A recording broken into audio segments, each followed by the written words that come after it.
Yo, welcome to Spectator Sporting. I'm Zach Roach, along with my partner, Mr. Ali Wiley. We here to talk today about an eventful NFL 2021 draft. And you know, if we talking about the draft, we had to bring the guys along. Mr. J Knight, Mr. Akeem, back in the building, come help us school as they did so well on the draft. We had to bring them back for the review. Make sure you go on Spectator Sporting YouTube page. Go ahead and subscribe, hit that bell, leave a comment. We will respond. Boy, an eventful draft. Offensive firepower everywhere. I mean, it was mainly offense. I mean, quarterbacks was the first 3 picks. The first 7 to 8 picks was all offensive players. But this is about the quarterbacks of this draft. And it seems like it's going to be a good class. So let's talk about Justin Fields first. The Bears traded the number 20 pick, a 5th rounder, a 2022 first and a 4th for the Giants' 11th overall pick. Akeem, what's your thoughts on this trade, and what does this do for the Bears? This was a move out of desperation that they had to make. This extended the coach and the GM's jobs by 3 years. If they didn't make this move, they would have been on the streets. After the season, period, done deal. This gives an opportunity for Fields to have a redshirt year. I think we all know how dynamic of an athlete he is. If he plays great, you didn't pay enough for him. If he plays awful, you paid too much for him. So there are a lot of other teams like New Orleans. They were talking about coming up to get Justin Fields, but they were down like at 28, so they didn't have enough assets to go up there and get him. But now it's just a bottom line of how they perform now. I mean, Nagy has an ideal quarterback. He went out and got his line, got some protection for him. So we'll see now. Now if people are in place in position, Fields in a phenomenal position. He's going to have to tweak some of his mechanics, kind of sharpen some things up, sharpen the pencil on a couple of things, button up in some areas such as the release and things of that nature, like I mentioned before. But he's a rare talent, and I think he can be great. In a division, you have Aaron Rodgers. He's 1 foot in, 1 foot out. Kirk First Cousins. He's Kirk First Cousins, and then Goff in Detroit. It's winnable. But it's going to be a process now. Absolutely. Matt Nagy called him a generational talent. Matt Nagy called him that, so just remember that. Jay Knight, what's your thoughts on Justin Fields going to the Bears? First off, OH. So the Bears showed, they put him up, they said, we're going to put our balls on the table. That's what the Bears did. The Bears right now got a generational talent, as said. What they've also bought themselves is capital, because you win typically on a rookie contract for a quarterback in most situations, unless it's Tom Brady who knows how to alleviate the issues of cap casualties. Call a supermodel wife. Exactly. Facts. So here's what the Bears get in Justin Fields. They get a dynamic quarterback. They get a generational talent. This is the most athletic, talented quarterback the Bears have ever had. This is what they wanted in Mitch Trubisky. A guy who's going to capture the locker room. He captured the locker room at Georgia. He got a locker room at Ohio State. So a guy who can capture the locker room, get respect of his teammates, a guy who can perform. And a guy who's smart. He left Georgia to learn how to become a quarterback, went to Ohio State under Ryan Day, who was a NFL quarterback coach. So he can learn how to play the position better and be a better quarterback. He can tweak his mechanics. He can be better in that area. But what you are going to get from him as well is a redshirt season. The Bears are good enough now to possibly get to the playoffs. They've done a great job in the draft in drafting good offensive linemen. They have a great defense that is a top 5 defense. Now they just have the offense get up close to the defense, be a top 16 offense, and they can make the playoffs. But what they have in Justin Fields is a guy that Chicago can go out, get behind. This is what Jim McMahon was for the Bears. A guy that's a dynamic personality, a dynamic player, who's going to have the Bears win for years. But they had to support him with talent and the players around him. But they did a great job of getting this pick. Absolutely. Like you said, the hard part is now they have to coach him up and see how they're going to use him. Adi, tell me about Justin Fields. What's your thoughts on Justin Fields to the Bears? Well, you know what? I was thinking about Mac Jones, and I think he's going to be a solid player. He's probably going to be good in New England, but I was nervous as hell when the Bears traded up to the number We all of was. Yeah, and they were showing Mac Jones and what's his name? The guy on the podcast on the show was talking about the Bears want to get Mac Jones, so I'm glad they went ahead and got Justin Fields instead of Mac Jones. He's in New England where he belongs. Okay, Yeah, he's a better fit in New England, no question. no doubt, man. Now Justin Fields, the man, he scrambled up the middle for an 11-yard gain in versus the Clemson Tigers in the BCS semifinals. Then all of a sudden, the middle linebacker James Skowski gave him a vicious hit. All right, and he was ejected from the game due to the pussification of American sports. I disagree with him being ejected, but my man Justin Fields was on the ground for a long time, for a while, with an injured hip. Fractured ribs, actually. Yes. And he was ferocious. Everybody from people didn't know it was fractured ribs. Man, he was in pain. But how did he respond to that? 9-yard touchdown pass to Olave. Okay. And then in the third quarter, what did he do? A flawless 56-yard touchdown pass to Olave. All right. So the man was still in obvious pain, coming through and put a nail in the coffin to the Clemson Tigers season. And I'm glad Justin Fields had a bad game against Northwestern and had a bad game against the Indiana Hoosiers. Okay, I'm glad he did that because I don't want a guy that didn't have to go through difficult times in college. I don't want a guy that didn't have to bounce back from going through some hardships and things like that. And things wasn't always perfect for him, but he came back every time. And so, and if you look at Deshaun Watson, this man, he had a 3-interception game against Louisville in his last season with Clemson. Okay, and then against Pittsburgh, he threw a critical interception in the fourth quarter, which led to their loss to Pittsburgh, and he threw 3 interceptions in that game, which is one of the reasons why he fell to the number 12 pick in the draft, right? So Watson went through it, Fields went through it, and if you look at it, Justin Fields, he has a very good pocket presence. He's very poised under pressure, and when he scrambles out the pocket, he keeps his eyes down the field. He ran a 4.44 40. I'm glad he's a Bear. Yeah, absolutely. And he, like you say, you brought up, he is prime time. It seems like in big games he plays his best. Even the year before, he had a good game against Clemson, even though Trevor Lawrence started going off against him in the second half. But Justin Fields, I'm very shocked that he dropped that far. I'm not gonna lie, I wasn't expecting him to drop past that, but that's crazy. Let's talk about. Now, I remember we talked before. We both, I think, we both had the top 2 quarterbacks. I don't know if we all had them. I know Trevor Lawrence, and then with Zach Wilson. Yep. But it was all the speculation that Kyle Shanahan was going to take Mac Jones. And boy, did he fool us. They went and got Trey Lance. They got Trey Lance. Talk to me, Jay Knight. What you think? Talk to me. So we fell for their banana nut tailpipe. I was saying Beverly Hills Cop. Here's what they did. Yeah. So Trey Lance, he is probably physically one of the best quarterbacks that have come out of college in years. What we don't know about Trey Lance is how good he is. We don't know what his ceiling is. We know that, if you want to compare him to Carson Wentz, that's what the barometer is. But we only saw one season. But what you get? You get a dynamic quarterback, you get athletic ability, you got a guy who can run, who can throw, a guy who is conscious of turnovers, 28 touchdown passes, no interceptions. So you get that. But he played at the 1AA level. So what do you have? A lot of people say, hey, he played against a bunch of accountants, a bunch of gym teachers, and who do we know he played against? Somebody's high school football, freshman coach for high school football. We don't know how good he is. But what he does get, a redshirt year. He gets learned behind Garoppolo. Jimmy G is only 29, so he could be there for 2 or 3 more years. And I think he's in the best situation. When you look at what the transition from Favre to Aaron Rodgers, it was a couple years. Yep. Rodgers didn't just all of a sudden jump on board and become a starting quarterback. And this is what Trey Lance gets now. He gets acclimated to the NFL. Gets acclimated to an offense where the Shanahans will put an offense around him to succeed. Great running game, great defense is always beneficial to a rookie quarterback. Mm-hmm. Mac Jones will get the same benefit, when he takes over the reins. But he is in the best possible situation of all the rookie quarterbacks. Out of 7 rookie quarterbacks I looked at, he has the best situation. And I think he's going to be long-term. He could probably be the most successful just because of how they're going to spoon-feed him along. Yeah.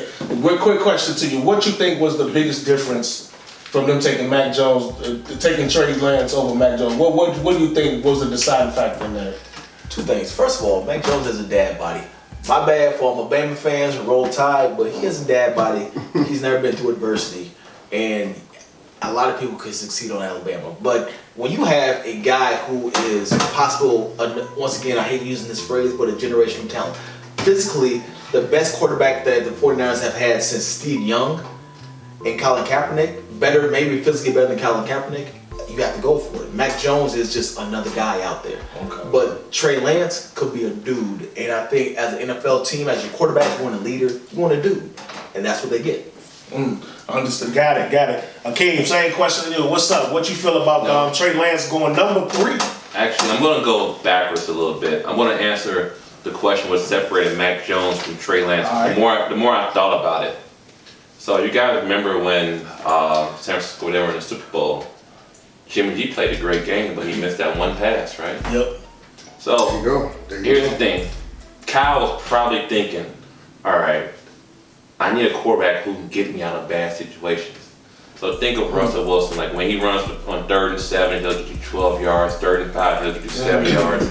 Okay, Trey Lance, when things break down, he can make something happen. So when I look at the board, as in Kyle, I look at the board, I don't think Mac Wilson can do it. Mac Jones? Mac Jones, yeah, I don't think he can do it. I think Trey Lance can do it. Give him a red shirt year, put some structure around him, he'll be fine. Now, the knock on him is that when Pat Mahomes came to the league, he didn't play at a dominant school, but he played in the Big 12, played at Texas Tech, playing against Texas and all those, Oklahoma, all those other schools. Level of competition with Jay Knight alluded to is going to be a concern, but that red shirt year should get him up to speed. And Shanahan probably thought that he needs to readjust his offense a little bit. If he got that far with Jimmy G, he needs to readjust his offense to go to the next step. That's probably what's the deciding factor in Trey Lance. I understand him, yeah. And Trey Lance does have the physical ability. He's fast. He can escape the pocket. You know what? Last, I don't want to finish with this. San Francisco, they gave away 2 first-round picks. 3. 3. And a 3rd round pick. To get to number 3. Did they give away too much to get to number 3? That's a good question. If they picked Matt Jones, where would Trey Lance fall into? There you go. That's a great question. It's a great question. Maybe Atlanta steps up and say we're gonna get a quarterback in the future, Aaron Pennant. We don't know though. We don't know. They paid too much for him. We'll see. We'll see. But you know, as a GM, if you see your guy and you feel like that's your guy, you do what you do. You gotta go get him. Adi, talk to me about Trey Lance. Well, like you said, Akeem, 3 first-round picks and a 3rd round pick to move up to number 3 to get Trey Lance. They gave all that up to Miami. And I'm still trying to figure out what Trey Lance could do that Justin Fields can't. Can't figure that out. I think they should have went with Justin Fields. I said that on last show, I'm saying it again. And so, now there's only 3 football championship subdivisions starting quarterbacks in the NFL right now. You have Fitzmagic with Washington, he went to Harvard. You have Jimmy Garoppolo, he went to Eastern Illinois. You have Carson Wentz in Indiana. He went to the same school that Trey Lance went to, North Dakota State. Now, I can see what the 49ers are trying to do. They're trying to get back to their run-heavy offense like they was in their Super Bowl season in 2019, okay? When it was number 2 in the NFL in rushing yards, okay? They made it all the way to the Super Bowl, but Akeem brought it up. Critical play in the Super Bowl, in the 4th quarter, in the clutch, Jimmy Garoppolo threw an inaccurate deep pass to Emmanuel Sanders, okay? That was a key player why they lost that game. And looking at the film of Trey Lance in 2019, I didn't see him consistently connect on accurate deep balls, all right? So, in obvious passing situations are unavoidable. We see that with Lamar Jackson, okay? Like, yeah, you can run around and everything, but at some point in time, you're going to have to be able to sit back in that pocket and connect. Now, but I'm seeing what the 49ers are doing. They brought in the former Atlanta Falcons center, Alex Mack. They also drafted the Notre Dame offensive guard in the 2nd round, Aaron Banks. They brought him in to join in the bookends, Trent Williams and Mike McGlinchey. They got the 2nd best tight end in the NFL, George Kittle. They got the fullback, Kyle Juszczyk. And they have Raheem Mostert. And they brought in the Buckeye, your guy, Trey Sermon. Amen. Amen. Yeah. I like Trey Sermon, man. I think he's a dog out there. So I do too. they are going to be a run-heavy team. They're going to be top 5, top 3 rushing team in the league. Take a lot of pressure off my man Trey Lance, but like I said, we bring up the competition. Youngtown State. What you got? James Madison, UC Davis. Stuff like that. That's what he went against. So they're gonna try to make things perfect as possible. Run the ball. We'll see how it works out. Well, I think at worst, the way they run the ball, the offensive line, the way they're built, they got Deebo Samuel, they have Oyeke, whatever his name is, from Arizona State. They got young receivers. They got Kittle, young. They got Sermon, young. They got an offensive line that's great. The defense is great. They can still use him to milk the clock, run the ball a little bit. He's not as fast as Lamar Jackson, but he's physical. He can still get you 4 or 5 yards. He can stick on the edge on bootlegs, and I think the Shanahan scheme him to where he can be successful. So I think that's why it's such a great pick here for them. Yeah, and you got to remember, San Francisco was a year off from coming from the Super Bowl. They just happened to have a lot of injuries last year. A lot of their talent got hurt, so now you come back. That team was already really, really, really good. So Trey Lance, all y'all alluded to, he landed in a perfect situation for himself because he's got plenty of talent around him to work with. We talked about Justin Fields and Trey Lance. Let's talk about Mac Jones. He went to New England. Seems like the Tom Brady heir apparent. I mean, it's the same qualities, pocket passer. Seems like the guy that the Belichick loves to work with. Adi, tell me about Mac Jones going to New England. Well, you know what? He's looking like another red shirt rookie quarterback. Okay, Cam Newton. He's in a similar situation as Andy Dalton, trying to resurrect his career, similar to what Ryan Tannehill late in his career in Tennessee. The Patriots did spend heavily on tight ends this offseason. They got Hunter Henry, and they also got Jonnu Smith on the squad. But their 2018 first-round rookie running back, Sonny Michel, has been very disappointing for them. And so they took the Oklahoma running back, the man Ramondre Stevenson, in the 4th round. The man, he's a huge guy. All right, he's 6 foot tall, about 247 pounds, looking like a fullback. But he's a very quick guy. All right. But when what's his name, Aguilar? When Aguilar is your best number 1 wide receiver, you got some problems. Okay. And so I think and then the Patriots, they didn't even draft any offensive help on day 2 of the draft. They took Mac Jones. 2nd round, I believe they took Barmore from Alabama. Yep. They went ahead and took Ronnie Perkins in the 3rd round. All right, so they went defense, and it's looking like the Patriots are going to have Mac Jones sitting down. If Cam Newton is not looking really bad, Cam Newton hasn't had a good season in a couple of years, but he's going to sit. And in 2022, I feel like that's when they're going to draft wide receivers, offensive linemen, running backs, and make things as perfect as possible. Because you see how Mac Jones plays when everything is perfect. So they're going to try to do that in 2022. Yeah, New England did have a couple free agent pickups. They picked up a couple tight ends in free agency. So they got more of their offensive weapons during the offseason, their free agency, and then they got their quarterback, and then they drafted their defense. Akeem, talk to me about Mac Jones. What you think the fit is going to be like in New England for him? Well, I've talked about the qualities of Mac Jones ad nauseum, but before he takes the field, before he opens up a playbook, they're going to have to give him GPS directions to the weight room. So as now, we're recording this show in May 2021. This time next year, his body's going to look totally different. Mm-hmm. Now that we've addressed that, now let's talk about the football aspect. As we know, he's deadly accurate, he's highly intelligent. He's going to be coachable to their system. As you guys know, the relationship between Nick Saban and Bill Belichick, they're like 2 peas in a pod. The system's going to be the same, except with the exception of the running game of Cam Newton and how he's used in the running game. Other than that, the passing game, it's going to be the same. So he's going to have another redshirt year. He's going to have a redshirt year to learn the offense, just learn the rigorous business of the NFL. He's going to have to earn it. I think everyone that plays for New England, they're earners. Yep. And I don't see this as anything different. So it should be, once we have this discussion here a year or 2 from now, we're going to be like, hey, he earned it. No doubt about it. Mac Jones going to New England. Jay Knight, talk to me. What's up? What you think about Jay Knight in New England? So I think Mac Jones, New England, is the perfect landing spot. I mean, he has Josh McDaniels, who's a great offensive coordinator who can scheme a great offense around him and his limitations. He's going to get the Brady treatment, and what I mean by that, defense and run game is really going to help the Patriots win over the next couple of years when he's ready to take over the team. He gets a redshirt year with Cam Newton there, so he gets to kind of see what the NFL is like, get ready for it. As Akeem alluded to, he has to get in the weight room. He has a dad bod. And one thing that worries me, two things that worry me. One, he was in Alabama for 4 years, and his body looks like that. I know friends who played at Michigan State under Nick Saban, my man Ty Garland, especially Flozell Adams, Mike Austin, physical specimen.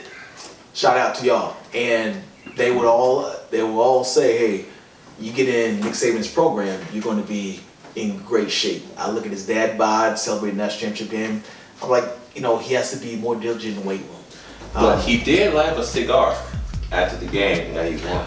Yes, looking like somebody's 47-year-old dad. And if you don't know what dad bod is, go look in the mirror. It might be you. But here's the thing. Pats fans need to be patient. I think he can make the adjustment to the NFL. I think he can do what Josh McDaniels needs him to do. Bill Belichick is not going to have a quarterback lose games for him early, just like Tom Brady. And when he's ready to win games, then he will be unleashed. But he has to be diligent, has to have a work ethic as Tom Brady. Patriots fans, just be very patient with him. No one's going to be the GOAT. Tom Brady is the greatest player ever at the quarterback position. Kind of like Michael Jordan in the NBA. There hasn't been a greater NBA player, especially two-guard, than Michael Jordan. Kobe is great. You just have to be patient with what you're going to get from this young player who's a first-round guy. And I think the Patriots fans and the Patriots will be pleasantly surprised in the next 10 years of what this guy was going to do for your program. You brought up a good point about Josh McDaniels. This is his type of quarterback. He definitely can scheme around him, and we'll see. We'll see if the Patriots start picking up more and more assets. Cam Newton is the starter right now, so Cam Newton he can sit. So that was a perfect spot. Mac Jones was to go anywhere. I think New England was the perfect spot. Like you alluded to it earlier, I'm glad he didn't get drafted by the Bears because he would have looked like shit with the Bears. Excuse me. It's just a fact. Man. That would not have been a good fit. So thank goodness that didn't happen. Let's talk. Oh, go ahead. And one great thing is he won't be the worst dressed quarterback in the Patriots locker room. All right. Cam Newton. Cam. Hey, when you dress like the Scarecrow from the Wiz, you know what? You can't win. You can't win. And let's talk about.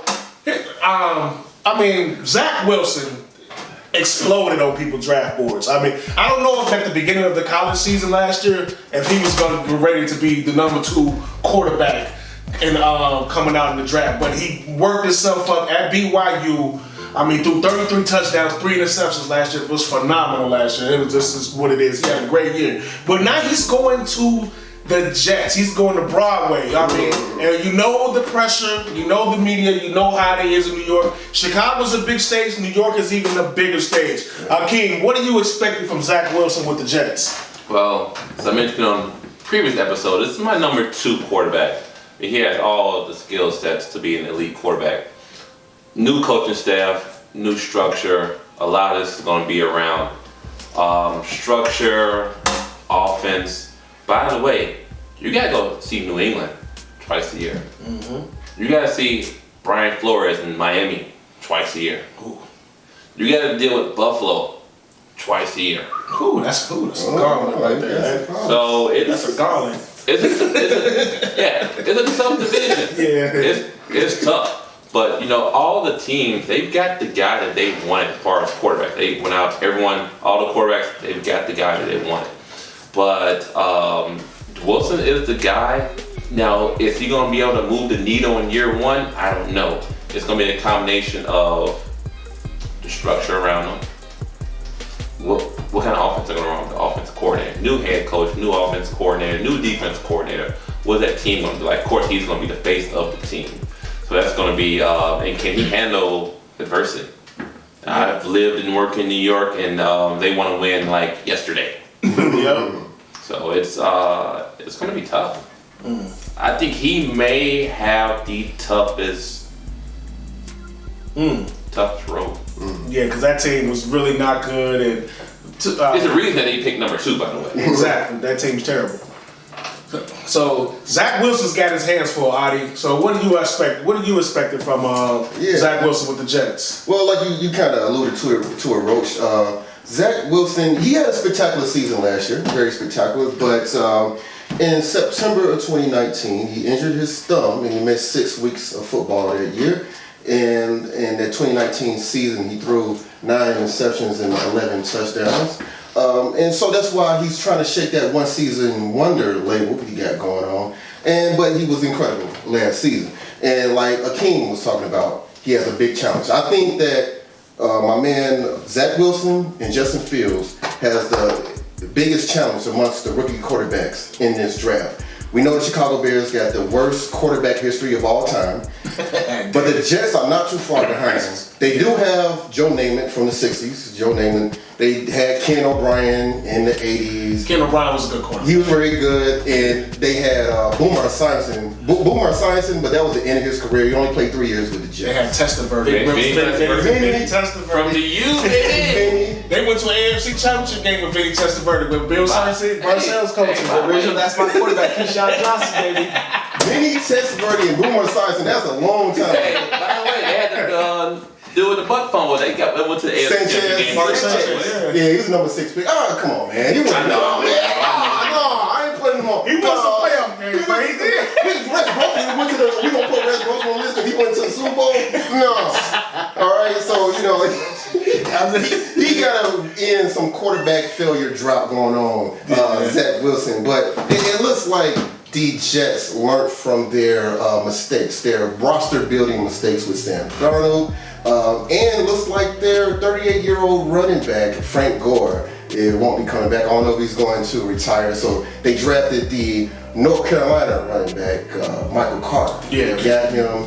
He shared rushing duties with his buddy Williams. He went to the Broncos in the second round. So they got Carter to get some to run the ball. And then I'm surprised the Green Bay Packers passed on Elijah Moore, the Ole Miss wide receiver Elijah Moore at the end of the first round. And so the Jets get a steal in the second round with Elijah Moore. He's going to put some numbers and help out my man Wilson out there. And then the Jets, they traded up from the number 23 pick to the number 14 pick with the Vikings. And they picked the best offensive guard in the draft, Elijah Vera Tucker. And he's going to team up with the Jets 2020 number 11 overall pick, Mekhi Becton. He's a left tackle. So you can see the Jets are building that team around him, and we'll see what he can do. The fun you brought up Sam Darnold, it's funny. Carolina is doing what the Jets should have did with Sam Darnold. They putting all the weapons, putting offense, they building the team around him. It's funny that the Carolina's doing what the Jets should have did with Sam Darnold. Maybe Darnold could have had more success. Jay Knight, talk to me about Zach Wilson going to the Jets. First of all, it reminds me of a great Eminem line. You remind me of Eric Sermon, the generic version. I think that's what the Jets are trying to do. That was a hard line. I think that's what the Jets are trying to do. Michael Carter, you have a 4th round rookie running back, right? Elijah Moore, 2nd round rookie receiver. And then you have Davis coming over as your number 1 to see if he can live up to his billing as a 1st round pick. So you're trying to build a great offense around this guy. And I appreciate what the Jets are trying to do. But here's the facts. Take a look at his look at the draft when he's around the other players. He just looks nervous. Like, who are all these dudes around me? Man, I never seen guys like this before. And it felt like a culture shock when I saw him at the draft. So, in the immortal words of Mobb Deep, ain't no such thing as halfway crooks. Because he was a shook one at the draft. He just didn't look, he just didn't fit it. He was like one of these guys, one of these things, not like the others. That's what it felt like. So it may be a culture shock. He's in the bright lights, big city. He goes all the way from Utah, all the way from Utah to New York City, where they are unforgiving, unbending, and they are very negative. So can he handle all that smoke? Can he handle Can he handle a 2, 3, 4 game losing streak as a starting quarterback as a rookie? Yeah. Because a lot of rookies aren't bad. It's just they're in bad situations. So mentally, they just fold. So is he strong enough to get through 2 or 3 years in a bad situation? The Jets have some talent. They are in a rebuild mode, but will the moment be too big for him? In the words of our man Chris Martin. Is a moment too big for him? Can he rise to the moment? Can he rise to the occasion? I don't know that. I've seen him at BYU. I've seen him in smaller games, small venues. Is he ready for New York City? Can he handle getting booed? Can he handle being a franchise quarterback in the NFL? Like Highlander, there can only be one for every team. Can he handle being the one for a team and a bad team for 3 or 4 years? You know what, Jay Knight, real quick, can you hand me that paper right there? You know they're doing it? When you're bad, they put you on the New York Times. Can he handle that? I don't know if he can handle that. Yeah, that's what then. Yes, that's the newspaper, by the way. Yeah, that's New York is definitely and listen, he's the number 2 pick, so he don't have the luxury like Trey Lance we talked about. They have Jimmy Garoppolo, so he'll be able to sit here. Even the Bears. I mean, that Andy Dalton. Even though I'm not a fan of Andy Dalton, they do have a veteran quarterback. Yeah, and Foles. They have a veteran quarterback. He doesn't have it, so he's going to be expected to play right away. He's going to start right away. Yeah, so Zach Wilson's going to start away, and also this other quarterback, the number 1 pick, Mr. Trevor Lawrence. Yeah.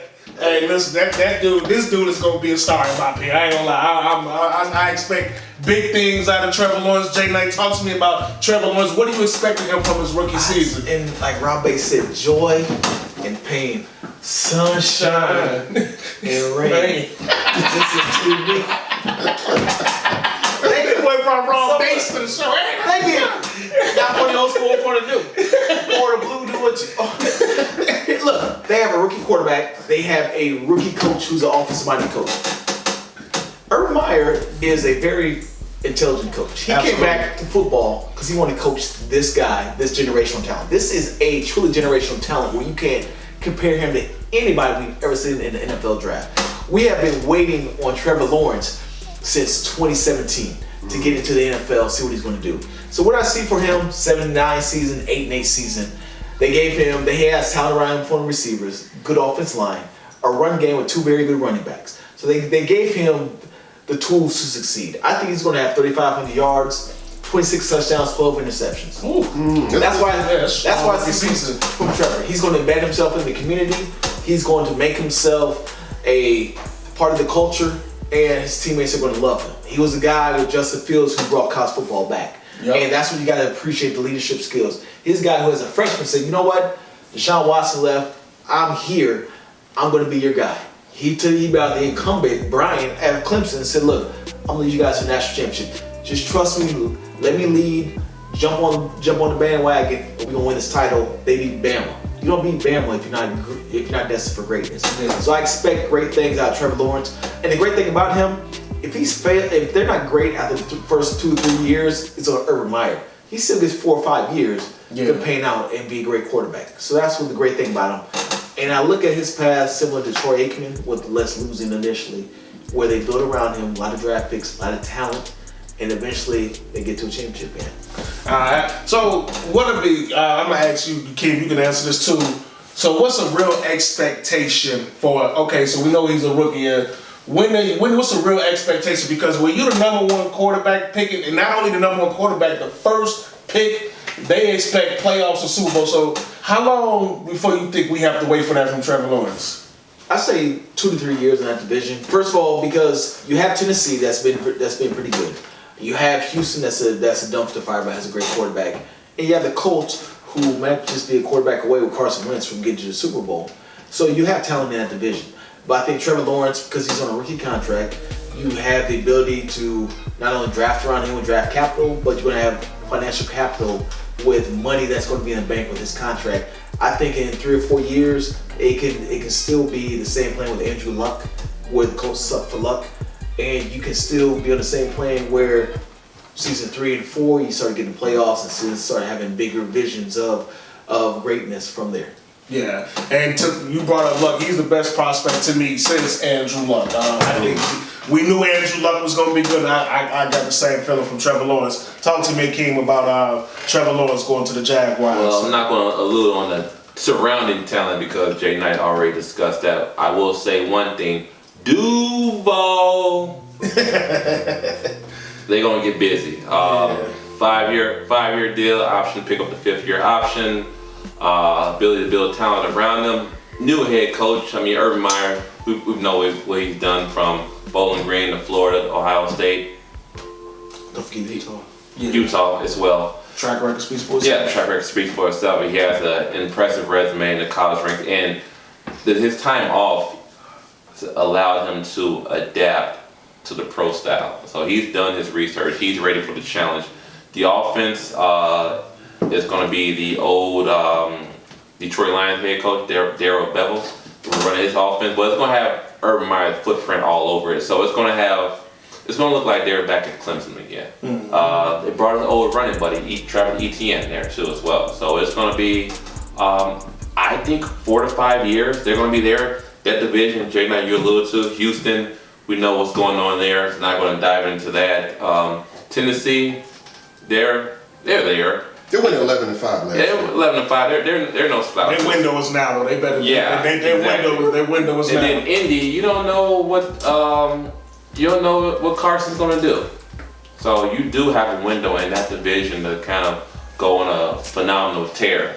And you guys been to Jacksonville before? You ever been to that stadium? No. You know they got a swimming pool in the stadium. Great man. Yeah. Swimming pool in the stadium? Great You can see the monitoring. Yes, and sir. stuff? Yes, sir. And people say in Jacksonville that love the Jaguars. Duval. That's all I got. Yeah, Jacksonville, definitely.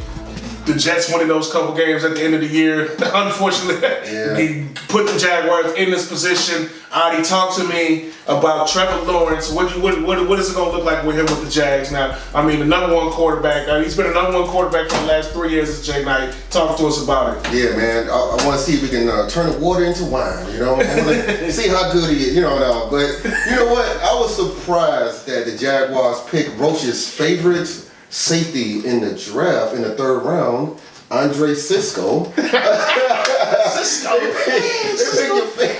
Cisco mess you up. What I'm telling you, Cisco. That's your guy, man. That's a safety pick. Cisco for safety, right? That's the wrong thing. That's different stuff. Man, but they picked him over Boston College tight end Hunter Long, okay? And Hunter Long, he's 6'5", 250 pounds, very sure-handed. He's a big, reliable target on 3rd down. Last year, the tight end position, the Jaguars' best tight end was Tyler Eifert. He only averaged 2 receptions a game. But in the 5th round, they did pick up your butt guy, Luke Farrell. How is he going to do it? So here's the thing. Luke Farrell is a very athletic tight end who can run, who can catch, and I think he'll translate better to the NFL. He's a great blocker, inline blocker, but he's a capable receiver. So I think it's a good target for Trevor Lawrence, especially if it's your number 2 tight end. Yeah. So I mean, I would see what the Buckeye do, but I wanted him to get Hunter Long in the 3rd round while I was watching. But Trevor Lawrence, we'll see, man. We'll see how he does. I can't wait to see this guy because he's been hyped up so much. Absolutely. So, real quick before we end this, Adi, give me a quarterback real quick that we didn't mention real quick. You know what, Jay Knight was going. We was thinking alike, man. I was going to talk about my man Jamie Newman, who went undrafted. I couldn't believe it. I think it's because the last 5 games of his career in 2019, because he opted out of 2020, and he had a really bad end to his last 5 games of his career. Completion percentage was very low. But yeah, you can take it over, man. All right. So I think Akeem, you gonna talk about Trask or you gonna talk about Mon? Mon. Okay. Yeah, I knew he was talking about Mon. I'm talking about Kyle Trask. Here's the thing. Trash. Trask needs to learn from the GOAT. The only problem is Trask learned all the tricks of the trade, how to get prepared for the NFL mentally and physically, and how to become a great quarterback. But he's not going to have the same talent as Brady. So I think he's going to fall into the trap of everybody expecting him to be as great as Brady. Nobody's going to be that great. But I think Kyle Trask is in a great position because for 2 years, he gets an internship behind the greatest quarterback of all time in Tom Brady. So I think he's in a great position. He throws a very great ball, very capable ball. You look what he did for Kadarius Toney and Pitts this past year, and even Trayvon Grimes, who went undrafted. He knows how to get the ball out quick, get to his targets, and be successful. So I think Trask can have a great career with a Risk and the Biscuit program down there with Bruce Arians in Tampa. Absolutely. So, all right, Akeem, talk to us about Kellen Mond. Kellen Mond, I think he's going to be a steal. Kirk Cousins, he's on that 3-year guarantee deal. 3 year for like $80-some-odd million guarantee. Signed it. King's ransom. I don't know how you pulled that off. I need an agent to negotiate my next job. Anyway, Kellerman is phenomenal. He reminds me of Colin Kaepernick. Actually, I played against Cap in college, so they have a lot of similar traits, and he has an opportunity to learn behind Kirk Cousins. And I think he was picked in the third round. Yeah. So when you pick, What's the third or second? to those people, Kellerman was in the third. third. So to the listeners, you're picking somebody between the first and third round, we're expecting you to play quickly. So Kirk Cousins, if you're not a fan of Kirk Cousins, or if you are a fan, start getting the violence going because his time has come to an end. I think he's going to be a phenomenal pick. Not now, but bottom line, nobody cares when you're drafted. It's how you perform. You got something to say? Yeah, what about Jamie Newman? I do want to say the Eagles did pick him up. He is going to try to get that third string quarterback position behind Joe Flacco and Jalen Hurts in Philadelphia. So we'll see how he does. So one thing I will say about Jamie Newman, play stupid games, get stupid prizes. All you do is go to Georgia, play 1 year, not have to worry about JT Daniels or the other guys who will never see an NFL contract. Play 1 year, lead Georgia to a 1-2 loss season, and he gets drafted in the first or second round. It turns out that way. When you watch a Spectator Sporting, Jay Knight, Akeem, I'm Zach Roach along with my partner, Mr. Ani Wally. Until then, we'll be back. Peace.